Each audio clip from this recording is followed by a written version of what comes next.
amis de OSA, amis sportifs, nous sommes très heureux d'avoir aujourd'hui à l'honneur notre président Hamza Gamal, le président de l'Olympique Sport d'Abo, qui après un long séjour du côté des États-Unis dans bon nombre de pays européens, est bien arrivé.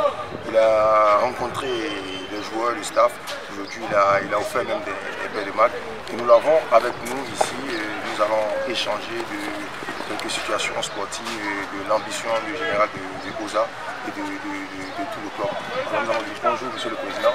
Bonjour monsieur Nabil, comment allez-vous? Nous allons très bien. Merci. Alors nous sommes très d'abord honorés. Voilà, c'est un plaisir, un immense plaisir de vous voir auprès de nous.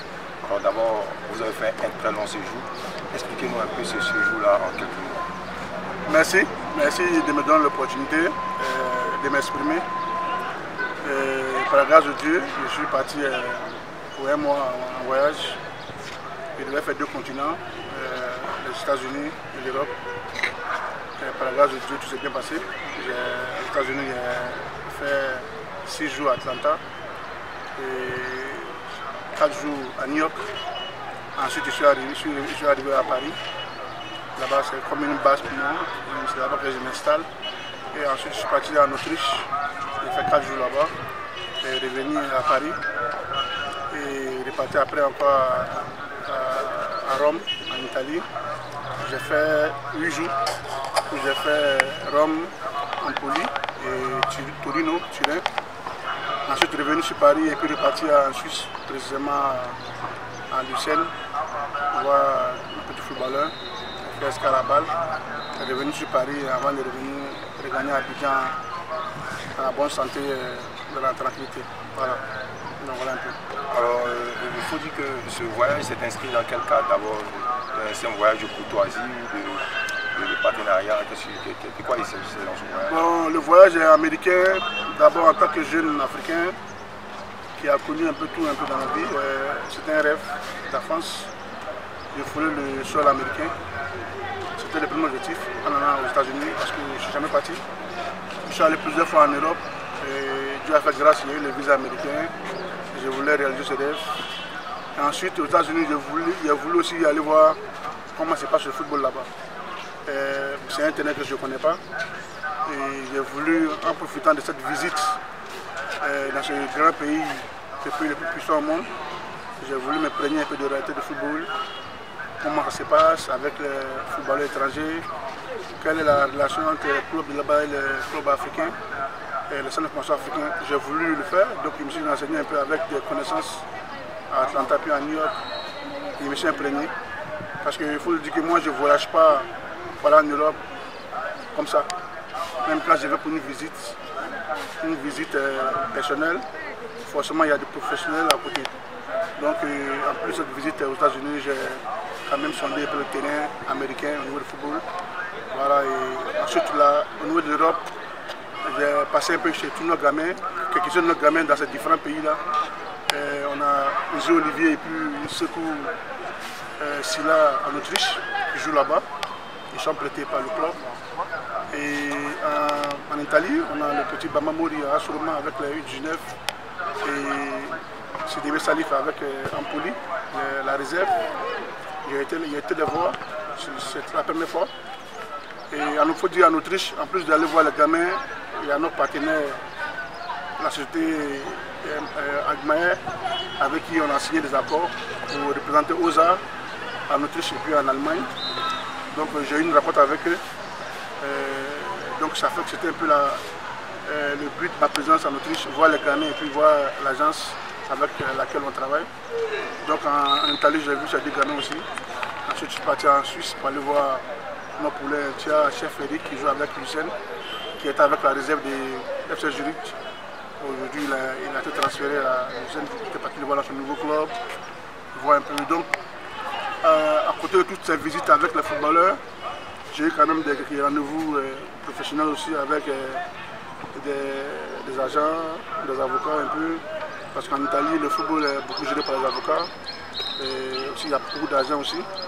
Donc j'ai profité aussi quand même de rencontrer d'autres personnes à Paris, en dehors des gamins du centre. Voilà, et ça a été l'un de mes voyages les plus longs, les plus riches en enseignement professionnel et les plus riches aussi en enseignement humain parce que chaque fois quand je voyage à travers le monde, je découvre plein de choses, les réalités de ce monde, les réalités de ces pays-là, le fonctionnement de ces pays, je me renseigne. Je vois que les choses ne sont pas pareilles dans tous les pays d'Europe. Chaque pays a ses règles, a sa loi. Donc je me forme énormément, je me renseigne et puis voilà. Donc ce voyage-là, c'est un peu tout, voilà. C'était tout sauf repos. Parce que j'ai beaucoup voyagé, j'ai fait des jeux dans les trains, dans les avions, dans les cars. C'était tout sauf repos. Mais bon, je suis parti en bonne santé, même s'il y a eu quelques bobos à New York, mais je suis revenu en bonne santé. D'accord. À côté de cela aussi, on a vu que vous avez parlé notamment de la montée en D3, en Division 3. D'abord, on va essayer de revenir sur ce parcours. D'abord, l'échec, le fabuleux échec de l'année passée, qui a été déjà une blessure profonde. Ensuite, comment vous vous êtes préparé cette année? Vous êtes venu à cette ascension remarquable. Comment vous avez préparé ça? Une visite. Il faut dire d'abord que Oza, c'est professionnel à la grande famille. Donc à la OSA, il y a deux structures. Il y a le CF OSA, le centre de formation OSA, créé en 2001, qui est à la 18e année. Et il y a le Football Club OSA, créé en 2015, qui est à la 4e année. Le centre de formation qui a fourni tous les joueurs, que le centre a formé pour la nation, même pour le club. Et c'est ces enfants du centre-là qui sont aujourd'hui, qui ont grandi, qui ont défendu les couleurs du club. Il faut dire que nous avons commencé en 6e division en 2015. C'est le départ même de football ivoirien, 6e division. La première année, nous sommes montés en 5e division. Et la première année aussi en 5e division, nous sommes montés en 4e division. La première année en 4e division, nous avons raté la finale quand même à domicile contre le Rio. Et la deuxième année en 2e division, nous avons fait un parcours formidable. Sportivement, nous avons mérité la montée. Toute la Côte d'Ivoire et tout le monde entier a vu les images avec Pougon. Mais cet échec-là, un peu pas de notre volonté, nous a formés. Nous a formés sportivement, nous a formés humainement. Ça nous a guéri. Moi, je suis un jeune président du club. Je suis président de mon centre de formation, ça fait des années. Mais diriger un centre de formation et puis un club, c'est différent.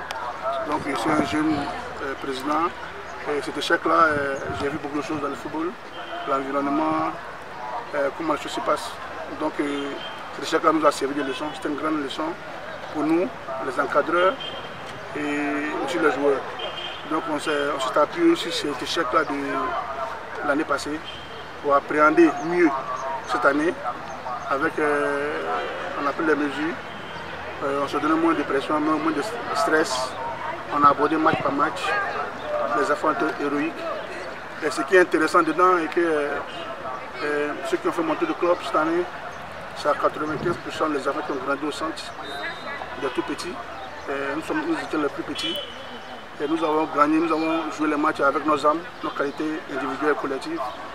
Nous avons joué avec nos âmes. Et c'était vraiment la logique totale pour que nous montons. Même si le dernier match était difficile, c'est normal, il n'y a aucune victoire facile. Il n'y a aucune récompense aussi facile. Nous avons bataillé et ça a été un résultat de tout un travail de longue haleine. Mais bon, nous sommes en mi-parcours. Voilà, de la 6e division à la 3e division, c'est quand même 3 divisions. Nous avons brillé en 4 ans, ce qui est remarquable. Nous sommes en 2 divisions de la première division. C'est un parcours honorable et nous sommes loin de nos objectifs. Parlons d'objectifs, vous êtes monté en division 3 cette année. Quels seront les objectifs? D'abord le maintien ou ça sera essayer de franchir un palier en 2e division? Au football, il n'y a pas de logique. Même si beaucoup de fois il y a la logique aussi qui est respectée, beaucoup de fois les meilleurs gagnent, mais parfois il n'y a pas de logique. Nous ne voulons pas brûler les étapes. C'est vrai, nous avons fait 3 divisions en 4 ans, ce qui est remarquable, ça a été rapide. Nous voulons être dans l'histoire du football ivoirien, c'est-à-dire commencer en 6e division, le plus bas des clubs, arriver en première division. C'est un rêve, rien n'est impossible. Il y a 4 ans, 5 ans, on n'avait pas de club. Voilà. Parce qu'à vrai dire, moi, je n'ai jamais voulu faire club. J'ai voulu former les joueurs, donner au club de Côte d'Ivoire, donner dans les sélections, les envoyer à l'extérieur.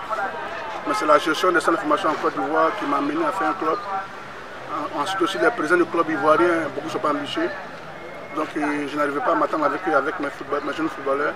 Ils disent, ok, pourquoi ne pas faire un club? Il faut compétir mes joueurs, parce qu'il fait la licence même dans la formation, c'était difficile. Donner les joueurs au club aussi, c'était difficile. Donc pourquoi ne pas faire un club? Faire compétir mes jeunes joueurs, les licenciés aussi, au centre. Et voilà, donc c'est parti comme ça. Et déjà, nous sommes en 3e division. Pour revenir à la question, nous n'avons pas de les étapes. Nous donnons 4 ans pour la 1e division. Une première année à 3e division pour voir un peu le terrain. On va se maintenir, on va se battre pour se maintenir un peu plus tôt. La 2e année, forcer la montée pour la 2e division. Faire la même chose en 2e division, prendre un an pour voir un peu comment ça se passe et puis foncer l'année suivante. Donc nous allons, après sur le football, ça peut prendre plus de temps pour monter, comme ça peut venir plus tôt. Donc nous n'allons pas cracher dessus, mais nous sommes optimistes, nous sommes humbles, voilà, nous avons de très bons joueurs formés au centre, vous avez un bon collectif, vous avez un bon encadrement, et nous jouons contre le club de 2-3, de 2-2 bon les bas, même les premières divisions, mais on ne va pas avoir la grosse tête. Nous allons diriger, jouer les matchs un par un, avec nos valeurs, nos qualités, sans pour les étapes. Après, bon, le résultat, nous dirons ce qu'il y a à faire, mais nous allons jouer pour la première année le maintien. Voilà. Alors, président, on ne va pas être encore plus long, et même si on a beaucoup de questions, malheureusement, on ne peut pas avoir trop de temps, mais on aura d'autres opportunités. Mais moi, j'ai envie de savoir un peu cette métamorphose, parce qu'avant, on a connu le Gamal un peu rigoureux, qui appelait un peu les joueurs, qui était un peu dur. Mais maintenant, on voit un peu, lorsque vous avez discuté un peu tout à l'heure, les Pères des Mags, il y a cette affection. Pourquoi ce changement? Est-ce que, parce que je dis qu'il n'y a plus de pression? Qu'est-ce qui a fait ce changement? Vous savez, il y a beaucoup de personnes qui ne connaissent pas. Beaucoup de personnes qui ne connaissent pas. Il y a des enfants qui m'ont approché, soit dans la rue, ou bien d'autres enfants des 200 informations qui m'ont approché, qui ont fait une journée avec moi, et puis m'ont dit, mais c'est quoi on dit de toi, c'est pas comme ça que tu es. On ne connaît pas. Moi, pour moi, j'ai Hamza Gamal. Il y a deux, je le sais, parce que je sais faire la part des choses. Il y a Hamza Gamal du travail, qui est un homme passionné, ambitieux, sérieux, concentré, parce que le football c'est toute ma vie. Je le dis tous les jours avec fierté, je suis pas à l'école. J'ai fait l'école coranique, je n'ai pas fait l'école moderne. J'ai appris à lire dans le tas, à m'exprimer dans le tas, à écrire dans le tas aussi. J'ai tout appris comme ça. Le football c'est le métier de ma passion. Aujourd'hui qui est devenu le métier d'espoir pour beaucoup d'enfants. C'est toute ma vie. Donc quand je suis dans l'exercice du métier là, je ne connais pas ni parents, ni d'affection, ni d'amitié. Il y a cet Hamza là. Il y a cet Hamza aussi qui est en dehors du terrain, qui est une autre personne. Tu vois, ce que tu as vu tout à l'heure là, c'était Hamza là, qui est en dehors du terrain. J'adore les enfants. J'ai grandi avec les enfants autour de moi. Les enfants, mes encadreurs, les jeunes joueurs sont mes amis, sont mes potes en dehors du terrain. Comme moi sur le terrain, c'est les personnes. Donc, quand tu me vois uniquement sur le terrain, comme les gens le voient constamment dans les matchs, des entraînements, ils ont un jugement de moi. Je suis une personne difficile, dure. D'autres même ont peur de m'approcher dans la rue. Quand tu me vois en dehors du terrain, tu dis, mais Hamza Gamal, il n'est pas comme on pense. Il faut connaître les deux facettes de la personne que je suis pour juger. Donc, ce que tu as vu aujourd'hui en dehors du terrain, c'est comme ça que je suis tout le temps. Il y a des enfants qui vont chez moi là-bas, ils font 3 jours chez moi, 4 jours chez moi. Et il peut venir, il peut être chez moi un jour, puis le lendemain, on est ensemble, on fait tout à la maison, on mange ensemble, on bavarde, on regarde la télé, les jeux vidéo. Et quand on arrive sur le terrain, ils font les choses, je les corrige, ils sont étonnés. On leur dit qu'il y a ce Hamza là qui est comme un papa, un grand frère à la maison. Il y a ce Hamza qui est le patron, qui a un avenir à protéger, qui a votre avenir à protéger, en travaillant sérieusement.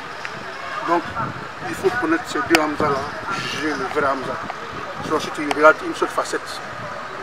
Il y a Hamza au terrain, au travail. Et Hamza au dehors, tu vas mal le juger à 100%. Et beaucoup se tombent sur ma personne. Et ce qui est en dehors du terrain, c'est une personne exemplaire, affective, qui adore les enfants, qui adore l'homme. Mais sur le terrain, je ne connais personne. Parce que c'est ma vie. Et c'est ça qui m'a rendu ce que je suis là. Voilà, donc je n'ai pas changé, j'ai été toujours comme ça. Peut-être que tu as fait le constat aujourd'hui parce que aujourd'hui tu me vois en dehors du terrain avec les joueurs. Mais j'ai été toujours comme ça depuis des années. Mes joueurs sont mes amis. On se bat ensemble, on fait tout ensemble. Comme on se tenait, c'est là-bas qu'il y a notre avenir. Donc, on parlait tout à l'heure d'amalgame et je pense qu'à ce sujet, les choses étaient claires puisqu'il y a beaucoup d'hommes aussi qui vous connaissent. Hein. Tout à l'heure, on a vu l'un de vos anciens joueurs avec qui vous avez eu un bon moment tout à l'heure, Kaboré. On va essayer de parler aussi des nouvelles recrues que vous avez eues, tant bien en dehors sur le staff. Il y a eu les nouvelles recrues, celui technique, etc. Communication. Comment est-ce que vous comptez insérer ces différentes personnes? À quel rôle vous attendez concrètement de ces changements?